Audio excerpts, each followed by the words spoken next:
जय विष्णु भगवान, जय लक्ष्मी माता। मैं निर्जला एकादशी व्रत कथा सुनाने जा रही हूँ।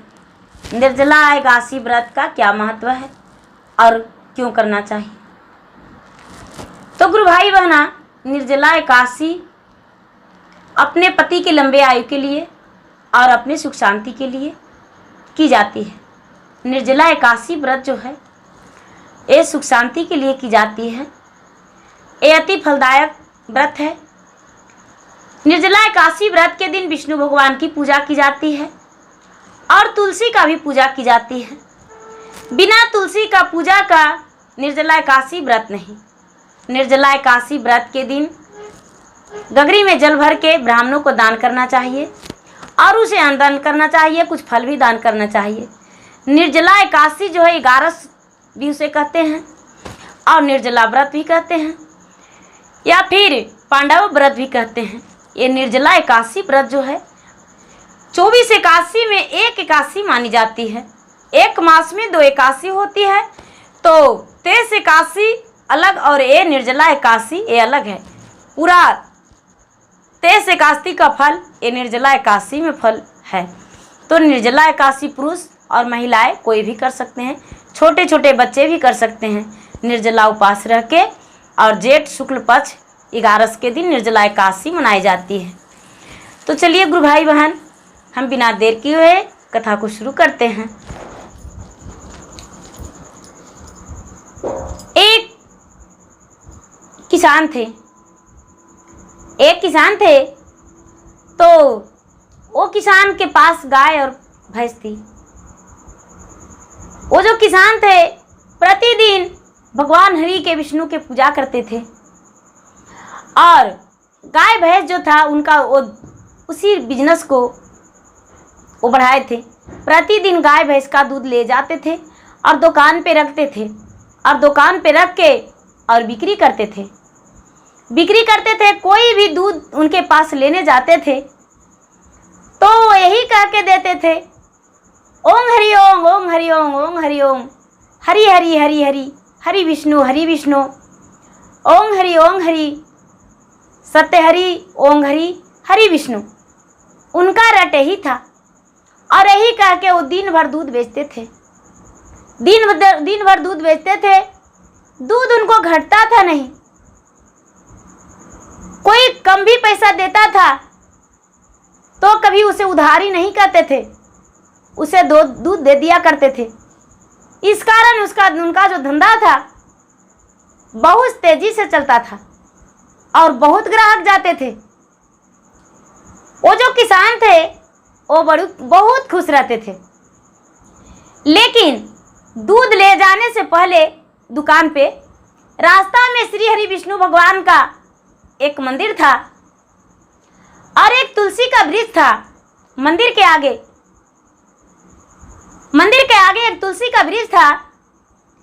तो जो किसान थे सबसे पहले तुलसी के वृक्ष में थोड़ी सी दूध डाल दिया करते थे और तुलसी को परिक्रमा करते थे और उसके बाद विष्णु भगवान के जाके दूध चढ़ाते थे।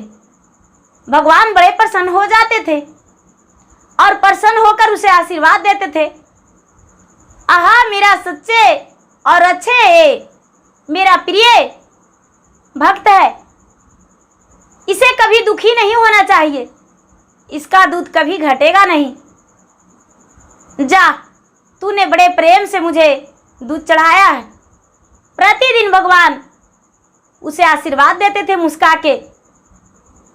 वो जाता था और दुकान पे दिन भर दूध बेचता था। शाम का समय में बचा खुचा दूध आके फिर से भगवान को भोग लगा दिया करता था। लेकिन आते आते एक दीप भी लाता और तुलसी के आगे जलाकर और प्रणाम करके वो घर लौट जाता था। अपने माँ को कमाए हुए पैसे देता था। माँ उसका बड़ी खुशी हो जाती थी, बड़ी खुश रहती थी। माँ को लगता था मेरा बेटा बहुत अच्छा है, बहुत चतुर है, कितना ही दूध रहता है फिर पैसा कम नहीं रहता है। भगवान हरि कृष्ण के कृपा से उसका पैसा कम नहीं पड़ता था, बड़ी खुश रहता था। वो बड़ा हो गया तो उसको माँ बोली, बेटा अब तुम शादी कर लो, मुझे बहू चाहिए। बेचारा वो किसान सोचा, अच्छा वो बहुत अच्छा है, हम शादी कर लेंगे। उन्होंने शादी कर लिया। उनकी पत्नी आई। जब पत्नी आई तो प्रतिदिन देखती थी कि मेरे पति दूध लेकर जाते हैं, कहीं दुकान है और दुकान पे दूध बेचते हैं।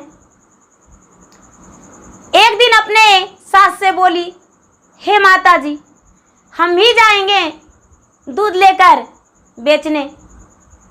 उसकी सास बोली, ठीक है चली जा। इन्होंने क्या किया, अपने पति के साथ दुकान पे चली गई। जब तुलसी के वृक्ष में इसके पति दूध डाले और भगवान श्री हरि विष्णु के सिर ऊपर पूरा दूध से स्नान करवाया तो इनकी पत्नी का नजर लग गया और पत्नी कहती है, आपने बहुत गलत करते हैं, आपको ऐसा नहीं करना चाहिए। आपने इस तुलसी को दूध से पटाने से क्या होगा? क्या मुझे खाने का मिल जाएगा? इस पत्थर पे चढ़ाते हैं दूध तो दूध तो नली में जा रहा है। नहीं, आप गलत करते हैं। जब उन्होंने दुकान पर गए तो उसका पति जो कम पैसा दे रहा था उसे भी दूध कम नहीं दे रहे थे। जो 1 किलो मांगा और 5 के जगह पे 4 रुपया ही दिया तो वो सोचते थे 1 रुपया कम है तो कोई बात नहीं। पत्नी देखी तो पत्नी का नजर लग गया, अरे मेरा पति तो बिल्कुल मूर्ख है, 4 रुपया लेकर ही 1 केजी दूध दे दिए। घर आए तो कहने लगी अपने पति से। पत्नी बोली, हे प्रभु, मैं आपसे माफी चाहता हूँ। आप जो बिजनेस करते हैं आप घर में रहिए, हम जाएंगे दूध बेचने दुकान पे। माँ जी, आपके बेटे तो बड़े नालायक निकले। आप नहीं जानते, आधी दूध का पैसे लाते हैं और आधा दूध तो मुफ्त में दे देते हैं। ऐसा कहें तो सास बोली, तो तू ही जा दूध बेचने, मेरा बेटा घर पे बैठेगा। बहू चली गई दूध बेचने। ना तो तुलसी के वृक्ष में जल डाली और ना ही विष्णु भगवान के चढ़ाई दूध। दूध जितना ले गई उतना ही दूध हुआ, 1/4 भाग में पैसा हुआ। होता था 20 रुपया तो उसका 5 ही रुपया हुआ। इस तरह से उसको पैसा हुआ। अपने सास को आकर पैसा दी। सास कहती है, बेटी आज तूने तो इतनी सी पैसा लाई, मेरा बेटा तो इससे दुगना तिगना चौगुना धन लागता था, तूने दूध क्या किया? बहू कहती है, माँ जी हमने सारा दूध बेच दिया और अच्छा महंगा कीमत में बेचा, पर फिर भी पैसा कम गया, इसमें मेरा क्या गलती है? सास कुछ नहीं बोली। धीरे धीरे बहू जाने लगी। तुलसी मुरझा गया, विष्णु भगवान उदास हो गए। महाजेठ व्रत शुक्ल पक्ष जो 81 दिन आता है, 81 का दिन आ गया। ये जो किसान थे हर बार निर्जला रहते थे और भगवान विष्णु का दूध चढ़ाते थे और तुलसी का पत्ता का भोग लगाते थे। तुलसी उदास हो गया।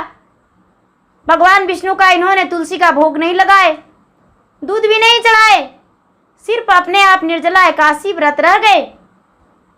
उनका जो धंधा था वो धंधा बिल्कुल खत्म हो गया। ग्राहक नहीं आने लगे, दूध का बिक्री नहीं होने लगा।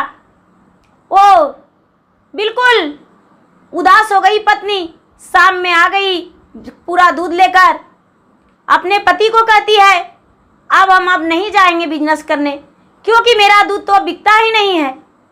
इसके पति बोले, तो कोई बात नहीं, कल से हम चल जाएंगे। उन्होंने शाम का समय हो गया था, भगवान विष्णु हरि के दूध नहीं मिला। सवेरा हुआ, इन्होंने प्रातः काल स्नान करके और भगवान को विष्णु का पूजा करके दूध चढ़ा दिए, तुलसी में दूध डाल दिए। तुलसी का पत्ता हरा भरा हो गया। भगवान विष्णु का इन्होंने भोग लगा दिया। विष्णु जी मुस्कुरा गए। मुस्कुराकर दोनों हाथों से आशीर्वाद दिए। ये दूध लेकर दुकान पर चला गया। जब दूध लेकर दुकान पर चला गया तो बहुत सारे ग्राहक आ गए। पत्नी पीछे से गई तो देखती है कि मेरे पति दूध देते हैं एक हाथ से, तो एक हाथ और किसका रहता है? जो पैसा देता है एक हाथ से, तो कोई और पैसा देता है। तो भगवान हरि विष्णु जो थे, भगवान दूध भी देते थे और पैसा भी देते थे। जो सब कुछ तो भगवान के हाथ में था। ऐसा देखकर पत्नी बड़ी चकित हो गई। घर आई शाम के समय में, अपने पति से कहती है, हे पति देव जी, आप एक हाथ से दूध देते हैं पर एक हाथ और किसका रहता है? इसके पति कहते हैं, सब हरि विष्णु का कृपा है। मेरे हरि विष्णु जो कुछ करते हैं वो करते हैं, मैं तो उन्हीं पे छोड़ रखा हूं। अब तुम जो कहना है कहो। पत्नी क्षमा मांगी और बोली, हे पतिदेव जी, आप जैसे भगवान विष्णु का पूजा करते हैं, हरि विष्णु का और तुलसी का, हम भी हरि विष्णु का पूजा करेंगे और हम भी निर्जला एकादशी व्रत करेंगे। मुझे नहीं पता था कि निर्जला एकादशी व्रत करने में इतना अति फलदायक है, मुझे नहीं पता था। ऐसा करके और उन्होंने भी निर्जला व्रत रखने लगी और भगवान विष्णु हरि का पूजा करने लगी। जब वो निर्जला व्रत करने लगी और पूजा करने लगी तो उसका भी जीवन सुखी रहने लगा और कोई कार्य भी करती तो शुभ होता, कुछ भी करती तो उसका भी अच्छा होने लगा और खुश रहने लगी। कोई प्रकार का कोई कष्ट नहीं हुआ। तो गुरु भाई बहना, जो निर्जला व्रत करते हैं, ये व्रत जो है अति फलदायक है। ये व्रत जरूरी करनी चाहिए और सबको करना चाहिए। तो गुरु भाई बहना, मेरा वीडियो अच्छा लगे तो इसे लाइक कीजिए, शेयर कीजिए, सब्सक्राइब कीजिए। धन्यवाद। जय विष्णु भगवान, जय माँ तुलसी रानी, जय हरि विष्णु।